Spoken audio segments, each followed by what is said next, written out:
제가 주보의 전면에 프린트해서 여러분에게 나누어 드린 것처럼 지난 주간에 우리 투아슨 원주민교회에 제일 처음 등록했던 등록 교인이자 또 한 사람밖에 없는 서리 집사였던 데이빗 마이크 투어스키라고 하는 우리 집사님이 갑자기 하나님의 부르심을 받고 하늘나라에 가게 됐습니다. 저는 너무 갑자기 이 소식을 듣게 돼서 정말 가슴이 덜컥 내려앉았습니다.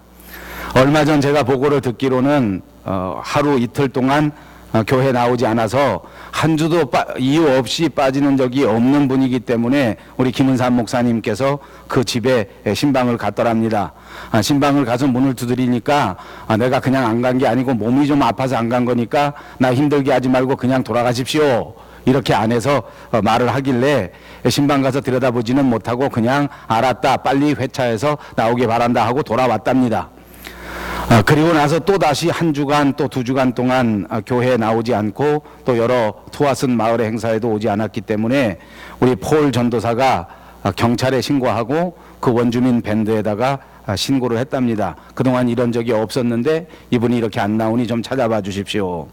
경찰이 출동해서 그 집에 들어가 보니까 이미 이분이 사망한 상태였고 경찰이 이 사람이 왜 이렇게 죽게 됐는가 하는 것을 조사했는데 일단 자연사로 밝혀졌다고 합니다. 그러니까 아마 어떤 몸이 아픈 병이 잠깐 들었는데 이틀 3일 아프고 그만 하늘에 가시지 않았나 이렇게 추측을 해볼 수가 있습니다. 아무튼 저는 깜짝 놀랐습니다. 이 원주민 교회를 처음 개척할 때 초창기에 이 데이빗이라고 하는 이 집사님이 있었기 때문에 우리가 예배를 드리고 교회를 개척할 수 있는 용기를 얻었었고 그리고 난 다음에 정말 충성 때 열심히 수고하면서 교회 예배에 참석해주고 또 교회 크고 작은 모든 일들을 다 잘 도와주었던 그런 원주민 형제, 원주민 성도였습니다. 그리고 제 손으로 이분에게 세례를 주었고 그리고 제가 처음으로 이분을 우리 교회의 서리 집사로 임직하고 김은삼 목사님을 도와서 이 원주민 교회를 든든히 세워갈 수 있도록 그렇게 직분을 주었던 것이 기억이 납니다. 한마디로 모범적인 교인이었고 한마디로 기둥 같은 일꾼이었습니다. 저는 이 소식을 듣고 이 갑자기 이 사람이 이렇게 돌아가 버리면 우리 투아슨 원주민 교회는 어떡하나. 갑자기 우리가 아는 것처럼 그동안 우리 투아슨 교회를 위해서 정말 수고하고 애쓰던 우리 정호빈 형제도 군대 때문에 한국에 갔는데 또 갑자기 이렇게 큰 일꾼이 없어져 버리면 이 교회가 이게 어떻게 되겠나? 이 교회가 유지될 수 있겠는가? 더더군다나 그동안에 또 우리와 더불어서 이렇게 함께 했던 여러 청년들이 있었는데 이 청년들이 또 이런 사정 저런 사정으로 많이 가지 못하게 되고 또 이 일을 담당했던 우리 폴 전도사도 점점점 사역이 많아져서 이것을 감당하는 게 점점 어려워지는데 이거 이렇게 하다가 이 투아슨 교회 그만 이제 이 사역을 우리가 그만해야 되는 것인가 하는 생각이 얼른 들더라고요.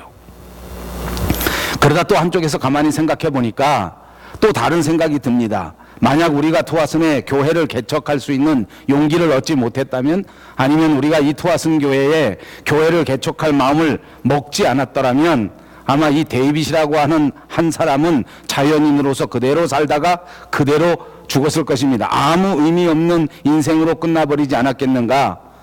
그러나 이 교회가 세워지고 이 교회를 통하여 복음이 전해지고 이 교회 때문에 세례받고 이 교회에서 직분을 받고 그리고 이 교회에서 정말 평생 처음으로 하나님 앞에 교인이라고 하는 그 성도의 위대한 직분을 받고 그렇게 충성하면서 살다가 그렇게 하나님 앞에 간 것 아닌가. 정말 이 형제가 우리 투아슨 원주민 교회 때문에 하나님의 나라에 들어가게 된 것이 아닌가 하는 생각이 갑자기 들게 된 것입니다. 그렇습니다.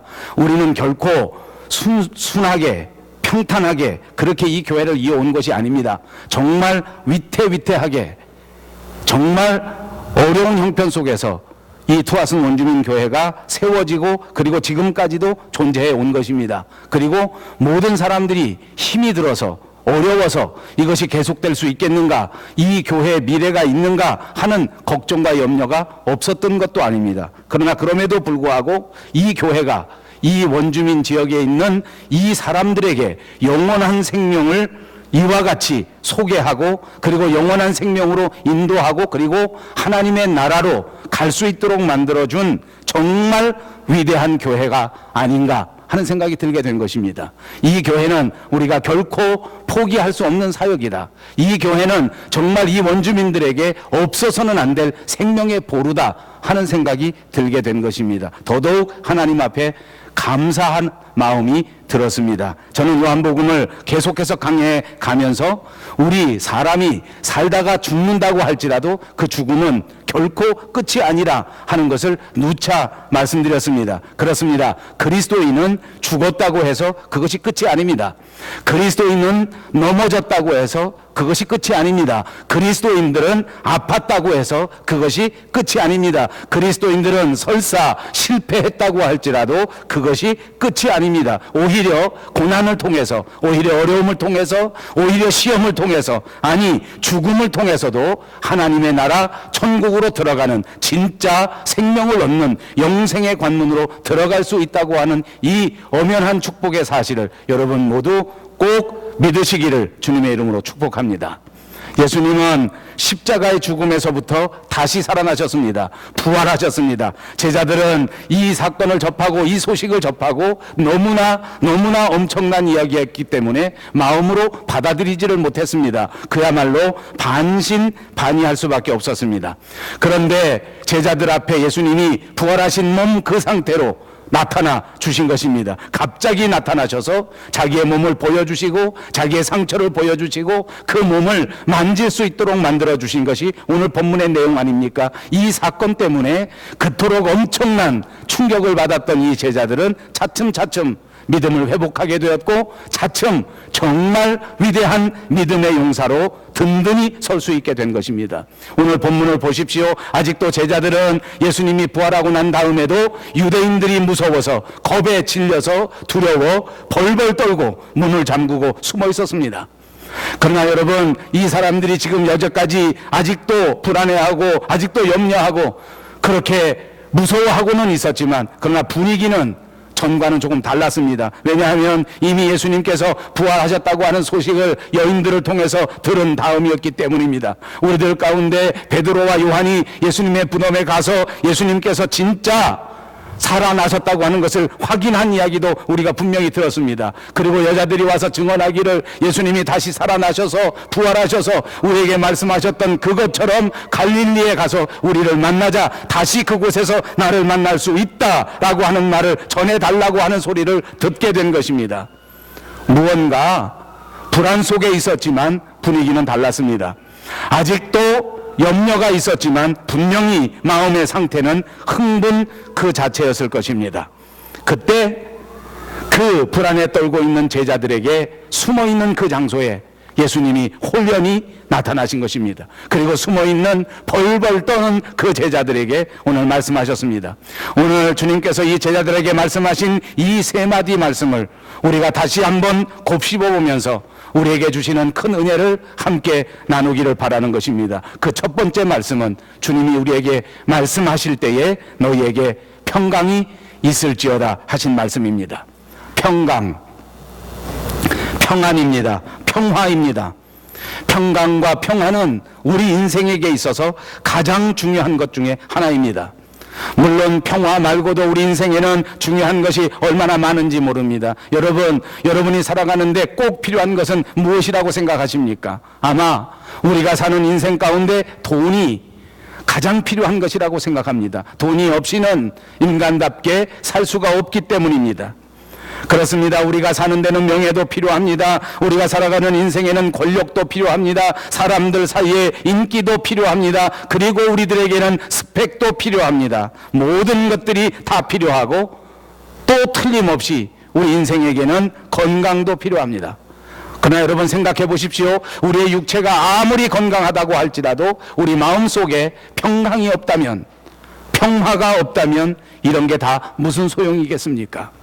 대한민국뿐만 아니라 일본에서 그야말로 입지전적인 그런 인물로서 우리에게 알려졌던 그 위대한 롯데그룹의 신격호라고 하는 분도 명예를 가졌고 돈을 가졌고 모든 사람들이 부러워하는 그 많은 것들을 가졌는데도 불구하고 그 가정에 평화가 깨져버렸습니다.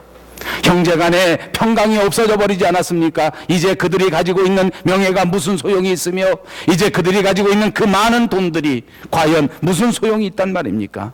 사람들의 삶에 있어서 평화라고 하는 것은, 우리에게 있어서 평강이라고 하는 것은 이토록 중요한 일이요, 우리 인생의 가장 기본적이고 근본적인 것이라고 해도 과언이 아닐 것입니다. 왜냐하면 평화가 있어야 우리 마음속에 행복이 다가오기 때문입니다. 왜냐하면 평강이 우리 속에 강처럼 넘쳐날 때 우리는 기쁨 속에서 우리의 삶을 만끽하면서 하나님 앞에 봉사하는 삶을 살 수 있기 때문입니다. 만약 평강이 없다고 하면 그것은 아무것도 아니란 말입니다. 그런데 안타까운 것은 많은 사람들이 이 평안의 중요성을, 이 평강의 중요성을 잘 알지 못합니다. 그런데 여러분, 성경에 보니까 유대인들은 이 평강이라고 하는 것을 얼마나 중요하게 생각했는지 모릅니다. 유대인들은 우리 한국 사람들보다는 이 평화에 대하여 훨씬 더 깊은 이해를 가졌습니다. 그래서 그들은 만날 때, 인사하게 될 때마다 오늘 이렇게 인사하는 것입니다. 평화, 평강, 이것으로 인사합니다. 평안하십니까? 평화로우십니까? 평강을 누리고 계십니까? 하고 인사하는 것입니다. 여러분, 우리 조국 대한민국의 인사를 보십시오. 우리는 어떻게 인사합니까? 하도 옛날에 이웃나라에서 침범을 당하고 이웃나라 사람들 때문에 그 고통을 당하고 그랬기 때문에 우리는 만나면 인사할 때 밤새 안녕하십니까? 라고 인사합니다. 그래서 우리나라의 인사말은 안녕입니다. 잠시 헤어져 있었는데 그동안에 별일 없었는가? 그런 말입니다. 저도 사람들을 만나면 별일 없으셨습니까? 그렇게 인사합니다. 왜냐하면 별일이 하도 많기 때문입니다. 한 주일만 교회에서 보이지 않으면 분명히 별일이 있습니다. 그러니까 그 다음에 만나면 별일 없으셨나요? 이렇게 묻는 것 아닙니까? 왜냐하면 별일이 중요하기 때문입니다. 그런가 하면 우리 조국 대한민국의 사람들에게 있어서 가장 중요한 것은 하루에 삼시 세끼 밥을 먹는 것입니다. 우리 아버지 세대, 우리 어머니 세대에는 밥 먹지 못한 사람들이 많았습니다. 끼니가 지났는데도 밥을 먹지 못한 채 얼굴이 노랗게 돼서 다니는 사람이 많았습니다. 그래서 사람을 만나면 누구든지 인사할 때 그렇게 인사합니다. 진지 잡수셨습니까? 식사하셨습니까? 우리 삶에서 밥이 얼마나 중요한지 인사가 그렇게 인사하는 것 아닙니까? 여러분, 유대인들은 자기 인생에서 가장 중요한 것이 평화였기 때문에 만나면 샬롬, 평화, 평강하신가요? 라고 인사했단 말입니다. 오늘 본문 19절에 예수님께서는 제자들을 만나는 그 감격적인 순간에 너희에게 평강이 있을지어다 라고 인사하신 것입니다. 왜냐하면 평강이 가장 중요하기 때문입니다. 지금 예수님은 도대체 언제 어디서 누구에게 이 말씀을 하고 있는 것입니까? 다시 생각해 보십시오. 예수님께서는 지금 막 부활하신 그날입니다. 진짜 중요한 날입니다. 진짜 기념일입니다. 부활하신 바로 그날 그 저녁에 평생을 걸어서 그들을 살리겠다고 자기 생명을 바쳐 살리려고 했던 그 사랑했던 제자들이 모여있는 그 자리에 아직도 두려움 속에 숨어서 벌벌 떨고 있는 제자들을 만난 그때에 오늘 하신 말씀이 바로 그 말입니다. 너희에게 평강이 있을지어다. 한 분만 말씀하신 게 아닙니다. 21절에도 또 다시 말씀합니다. 너희에게 평강이 있을지어다. 성경에 보십시오. 그 다음에도 제자들을 만날 때마다 너희에게 평강이 있기를 바란다. 하나님께서는 이 땅에 오실 때서부터 땅에서는 하늘에서 이어지는 큰 영광이 있었고 땅에서는 사람들 사이에 평화가 있었다고 말씀하지 않았습니까? 예수님께서 이 땅에 오신 목적 자체가 너희에게 평안을 주기 위하여 오셨다고 말씀하신 적도 있습니다. 그렇습니다. 그리고 보니까 예수님께서 이 땅에 오셔서 가장 중요하게 생각하셨던 그것이 바로 평화, 평강이었습니다. 예수님이 제자들에게 주시고자 했던 그것은 금이나 은 같은 것을 주시려고 했던 것이 아니라 우리에게 진짜 평강을 주시려고 했던 것입니다. 여러분, 꼭 잊지 마십시오. 우리 교회의 가장 중요한 사명은 바로 이 평화입니다. 우리 교회가 해야 할 가장 중요한 일은 바로 이 예수님의 평강을 나누고 전하는 것이란 말입니다. 하나님께서는 우리가 평강의 삶을 살기를 원하십니다. 하나님께서는 우리 마음속에 샘솟는 평화가 있기를 원하십니다. 하나님께서는 우리 교회 안에 진짜 평안한 삶이 이루어지기를 바라고 계십니다. 여러분 이 사실 믿습니까? 하나님께서는 여러분 한 사람 한 사람의 마음속에 예수님이 주시는 감 같은 평화가 넘쳐나시기를 원하고 계신다는 말입니다. 이 말을 꼭 믿으십시오. 그리고 여러분의 가정 속에서 이 평화를 누리십시오. 여러분이 있는 모든 직장에서 이 예수님의 평강을 전할 수 있는 평화의 사도들이 다 되시기를 주님의 이름으로 축복합니다. 여기 정말 중요한 게 또 있습니다. 우리 기독교의 가장 중요한 사항이 바로 이 평안이요, 우리 믿는 사람들의 가장 중요한 사명이 평화, 평강인데 어떻게 하면 이 평화를 얻을 수 있겠습니까? 그것은 하나님께 우리의 모든 근심과 우리의 모든 염려를 맡겨 드리는 것입니다. 하나님께 우리의 염려를 맡기십시오. 하나님께 우리의 걱정도 맡기십시오. 진짜 중요한 것입니다. 여러분 이 말을 오해하지 마십시오. 어떤 사람들은 여기서 착각합니다. 예수 믿으면, 교회 다니기 시작하면 걱정도 근심도 의심도 모두 다 깨끗이 없어져 버린다, 이렇게 생각하는 사람이 있습니다. 아닙니다. 정확하게 말하면 예수 믿었다고 해서 걱정이 없어지는 것이 아닙니다. 예수 믿었다고 해서 염려가 모두 다 사라져버리는 것도 아닙니다. 이 땅 위에 살아가는 그 어떤 사람도 염려 없이, 걱정 없이, 의심 없이 살아갈 수 있는 사람은 없습니다. 여러분, 걱정이 다 나쁜 것도 아닙니다. 염려가 다 나쁜 것도 아닙니다. 여러분, 의심은 어떤 의미에서 우리의 모든 학문을 발전시킨 학문의 기초라고 해도 과언이 아닙니다. 누구에게나 의심이 있고, 누구에게나 걱정이 있고, 누구에게나 염려가 있습니다. 우리 교회 다니는 여러분들 모두 교회만 다니기 시작하면 모든 의심이 사라지고 걱정이 없어져 버리는 것도 아니란 말입니다. 중요한 것은 교회 다니는 사람들은 이 모든 걱정과 이 모든 염려를 하나님 앞에 맡긴다는 것입니다. 내 인생에 할 수밖에 없는 염려, 내 인생에서 할 수밖에 없는 걱정, 내 가정을 위해서, 내 사업을 위해서, 내 인생을 위해서 내가 어차피 또 맡아야 할 이 모든 염려와 걱정과 근심을 예수 십자가 앞에 내려놓고 주님 앞에 맡긴다는 말입니다. 사랑하는 여러분, 우리 모두 우리의 염려와 근심과 걱정을 우리 주 예수 그리스도 앞에 맡겨드리시기를 주님의 이름으로 축복합니다. 여러분, 이렇게 더운 날 어디가 그리우십니까? 저는 이렇게 날씨 뜨거울 때에 우리 한국 조국의 찜질방이 그립습니다. 이렇게 뜨거운 날 더 뜨거운 데 들어가면 정말 시원합니다. 어린 사람, 학생들, 이런 사람들은 도저히 이해하지 못할 겁니다. 어떻게 뜨거운 데 시원한가? 그러나 살아보십시오. 어느 날 뜨거우면 시원해집니다. 여러분, 한국의 찜질방 가면 찜질방 들어갈 때마다 눈앞에 보이는 글귀가 있습니다. 귀중품을 맡기십시오. 맡기지 않은 물건은 분실할 시 책임지지 않습니다. 저는 목욕탕이나 찜질방 갈 때 이 글을 볼 때마다 큰 은혜가 됩니다. 사랑하는 여러분, 여러분의 걱정과 근심을 주님 앞에 맡기십시오. 맡기면 하나님이 책임져 주신다는 말입니다. 여러분이 맡기지 않으면 주인은 책임지지 않습니다. 맡기지 않으니까 책임지지 않습니다.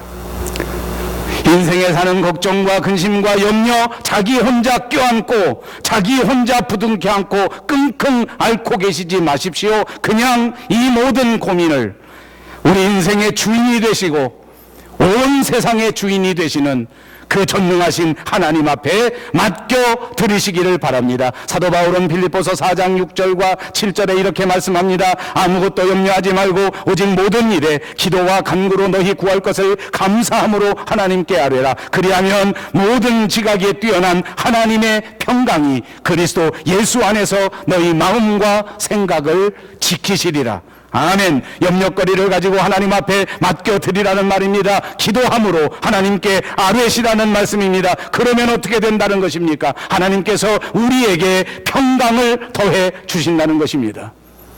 여기서도 꼭 기억하십시오. 많은 사람들이 문제가 사라지면 평화가 오는 것 아니냐, 고민이 없어지면, 이것이 해결되면 자연히 평화가 오는 것 아니냐. 아니요, 오늘 성경을 보니까 그 말이 맞지 않습니다. 어떻게 하는 것인지 아십니까? 먼저 문제를 하나님 앞에 맡기시면 하나님께서는 문제를 맡긴 그 사랑하는 성도의 마음과 생각 위에 하나님이 주시는 평강을 내려주시는 것입니다. 하나님이 주시는 평강을 내 마음속에 받아들이면 그 평강의 마음이, 그 평강의 생각이 우리 인생에 놓여진 그 어떤 고난도, 그 어떤 문제도, 그 어떤 걱정도 깨끗이 해결할 수 있게 된다는 말씀입니다. 여러분, 이거 믿어집니까? 하나님이 우리 마음속에 평강을 주어 보십시오. 아무 문제가 없습니다. 하나님이 우리 마음속에 성령의 충만함을 주어 보십시오. 우리가 걱정하고 염려하고 벌벌 떠는 두려움이 다 사라집니다. 왜요? 하나님이 우리의 마음을 지켜주시기 때문입니다. 하나님이 우리의 생각을 지켜주시기 때문입니다. 하나님이 내 마음을 지키시고 내 생각을 지키시는데 이 세상에서 염려할 것이 무엇이고 이 세상에서 걱정할 것이 무엇입니까? 죽어도 영광입니다. 아파도 영광입니다. 가난해도 영광이랍니다. 여러분, 그러므로 분명히 하나님 앞에 우리의 모든 것을 맡기는 것이 먼저입니다. 염려거리를 가지고 하나님 앞에 맡겨주실 때에, 우리의 문제거리를 가지고 하나님 앞에 맡길 때에 드디어 이 맡겨진 모든 문제를 해결할 수 있는 하나님의 평강이 하늘로부터 우리에게 온다고 하는 이 놀라운 신앙의 비결을 꼭 깨닫고 돌아가시기를 바랍니다. 두 번째, 주님이 말씀하십니다. 나도 너희를 보내노라. 이것이 두 번째 하신 말씀입니다. 21절에 보십시오. 아버지께서 나를 보내신 것 같이 나도 너희를 보낸다. 요한복음 17장 18절에도 아버지께서 나를 세상에 보내신 것 같이 나도 저희를 세상에 보냈고 라고 말씀하셨습니다. 예수님은 하나님의 뜻을 이루기 위하여 이 땅에 오셨고 보내주신 하나님의 뜻을 이루기 위하여 자기의 생명까지 아낌없이 내어 놓으셨습니다. 내가 너희를 세상에 보내는 것은 아버지께서 인류를 구원하시기 위해 예수님을 세상에 보내신 것과 같다는 것입니다. 아들을 보내시는 것이 아버지의 권한인 것 같이 제자들을 보내는 것은 예수님의 권한이라고 하는 설명입니다. 여기서 아버지께서 예수님을 보내신 것과 예수님께서 우리를 보내신 것은 사실 조금 다른 의미가 있습니다. 원어를 연구하는 학자들의 의견을 빌리면 하나님께서 예수님을 보내시는 말은 그 원어에 있어서 아포스텔로라고 하는 말을 쓴다고 합니다. 이 말은 모든 권한을 위임하고 모든 권한을 주어서 세상에 보내는 사명과 권위를 의미하는 것입니다. 그러나 주님이 그 제자를 보낼 때에는 그 의미가 조금 다릅니다. 그 원어는 펜포라고 하는 말인데 이것은 권위를 대표하는 것은 아닙니다. 다만 사명을 주어 보내는 것입니다. 모든 권위는 우리 주 예수 그리스도 앞에 있지만 우리는 주님의 일을 감당해야 되기 위해서 그 주님의 권위 아래서 보내심을 받는 것이란 말입니다. 하나님께서는 예수님을 보내셨고 예수님은 이때 모든 권세를 위임받으시고 세상에 오셨습니다. 그러나 우리는 예수님께서 보내신 예수님의 제자로 이 땅에 살아가는데 우리가 예수님에게 권한과 권위를 위임받은 것은 아닙니다. 단지 주님의 제자로서 주님의 일꾼으로서 보내진 그곳에서 최선을 다하여 우리의 사명을 감당하도록 파송받았다고 하는 사실을 믿으시기를 바랍니다. 예수님께서는 하나님이셨지만 신성을 포기한 채 우리 가운데 오셨고 철저하게 하나님 앞에 순종하고 십자가를 지심으로써 모든 구원의 역사를 완성하셨습니다. 이제 우리 제자들은 주님의 십자가 그리고 주님의 부활의 증인이 되어 그 사명을 감당하도록 보내심을 받은 것입니다. 그러니까 우리는 나가서 전파해야 됩니다. 그러니까 우리는 나가서 증거해야 됩니다. 그러므로 우리는 우리의 삶의 전체를 통하여 우리가 보내심을 받은 이 모든 사명을 감당해야 될 줄로 믿습니다. 베드로전서 2장 9절에는 오직 너희는 택하신 족속이요 왕같은 제사장들이요 거룩한 나라요 그의 소유된 백성이니 이는 너희를 어두운 데서 불러내어 그의 기이한 빛에 들어가게 하신 자의 아름다운 덕을 선전하게 하려 하심이라. 여러분, 하나님께서 가장 기뻐하시는 것이 무엇인지 압니까? 여러분, 하나님을 가장 기쁘시게 하는 것이 무엇인지 아시겠습니까? 한 영혼이 하나님 앞으로 돌아오는 것입니다. 한 영혼이 하나님을 믿고 영생을 얻는 것입니다. 예수님이 이 땅에 오신 목적은 단순히 우리의 육체의 병을 고치기만을 위해서 오신 것이 아니란 말입니다. 단순히 배고픈 자에게 밥을 먹여서 배나 부르게 하시려고 오신 것도 아닙니다. 이적과 기적을 베풀어서 여러 사람들에게 인기를 얻고 여러 사람들에게 보여주려고만 오신 것이 아닙니다. 우리 인류의 생명을 구원하시기 위해서, 영원한 생명을 회복시켜 주시기 위하여, 하나님과 우리 가운데 평강을 회복하시기 위하여 우리 가운데 오셨다는 말입니다. 그래서 예수님은 우리로 하여금 하나님에게 다시 한번 나아가 하나님과의 관계를 회복하도록 만들어 주시는 것입니다. 하나님의 자녀가 되도록 만들어 주시는 것입니다. 그렇게 하기 위하여 우리에게 물질도 주시고, 그렇게 하기 위하여 우리에게 건강도 주시고, 그렇게 하기 위하여 우리에게 생명도 주셨단 말입니다. 이 모든 것들이 예수 그리스도께서 이 땅에서 복음을 증거하라고, 영생을 증거하라고 주신 것이라고 하는 사실, 이것을 꼭 기억해야 된단 말입니다.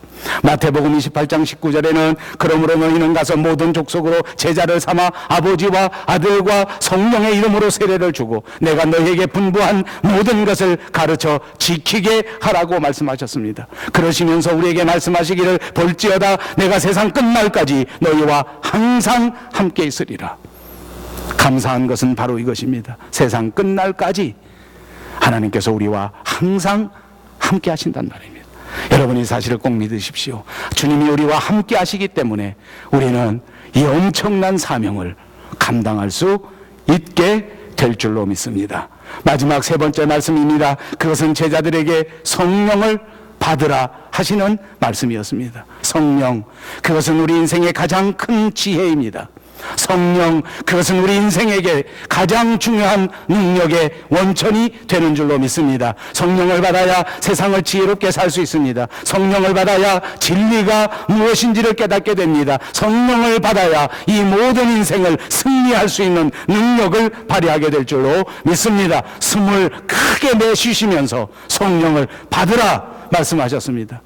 그것은 주님이 우리와 함께 숨을 쉬시겠다는 의미라고 해석할 수 있습니다. 주님이 우리와 함께 동행하신단 말입니다. 주님이 우리와 함께 호흡을 함께 하신단 말입니다. 주님은 모든 믿는 자들과 함께 하셔서 그들로 하여금 지혜롭게 하시고, 그들로 하여금 세상의 진리를 터득할 수 있게 하시고, 그들로 하여금 세상에서 영원한 생명을 누릴 수 있도록 만들어주시고, 그들로 하여금 세상에서 승리할 수 있는 능력을 베풀어 주시는 줄로 믿습니다.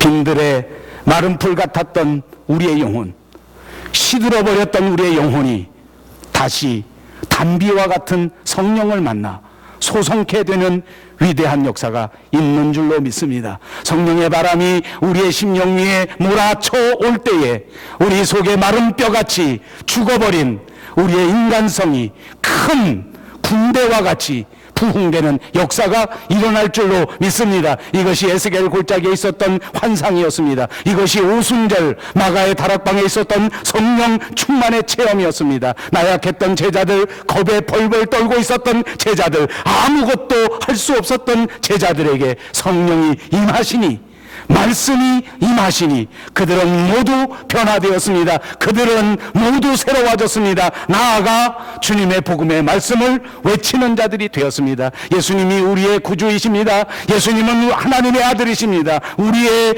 영원한 구세주입니다 라고 담대하게 외쳤습니다. 죽음도 두려워하지 않았습니다. 가난도 두려워하지 않았습니다. 질병도 두려워하지 않았습니다. 위험도 두려워하지 않았습니다.